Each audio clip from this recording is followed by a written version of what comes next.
So yeah, it's important to be able to talk about yourself. It's important to like have some points that you want to convey, but truly at the end of the day, it's about learning about other people, right? And figuring out how you guys can kind of coordinate. How can you help each other? How can you help serve each other? And you don't know that if you don't ever shut your mouth. Tara, I'm talking to you. No.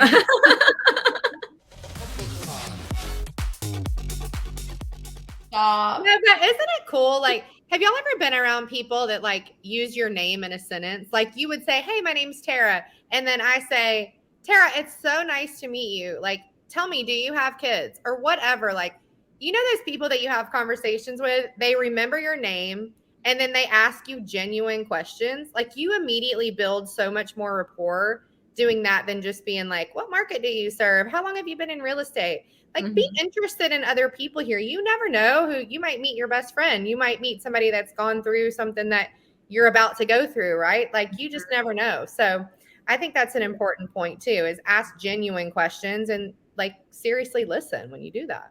Yeah. Yeah. That's good. Very good. And with that, right? Like, be respectful of people's time. If you see that they are already late for lunch and they're like trying to go and you're like, "Hey, can we chat for a second?" Just say, "Hey, you know what? I see you. I see you're in a hurry. Like, I would love to take 5 minutes later and like get to know you a little better. So can we find each other?" Like, just be respectful of each other's time. We all have a lot of places to be at these things.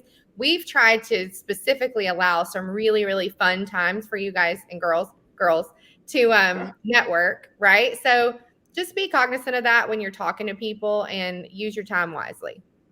Yeah, something that I like doing, I try to connect people, right? So if I know that somebody specializes in military buyers, let's just say I'm at a real estate conference and I know that, and I know that somebody else also is a military spouse that specializes in that, and I meet them, also, hey, I'll tell them, "Hey, I've just met somebody else that I think you need to meet." And then it kind of helps you connect them, and then you can exit stage left so that you can still network with more people. That way, you're not just monopolized just by one person. And it's good to like kind of say, "Hey, I have someone else that I need you to meet," and you connect other people. Yeah. And they'll remember you better. Yeah.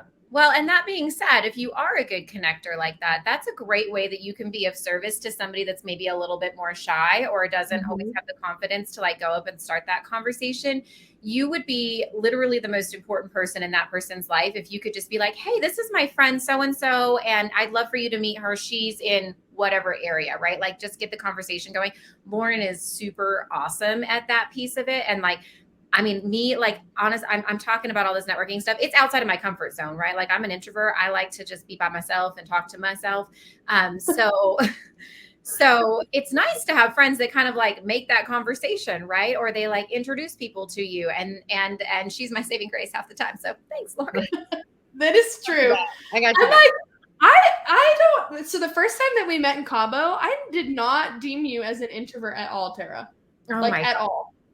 So actually I'm going to talk about this a little bit on stage because I think that it's important to know that like people have success like in all different parts of life and in all different types of ways. And so, yeah, we're going to talk about how introverts are still cool. You are. Cool. Takes all kinds. All right.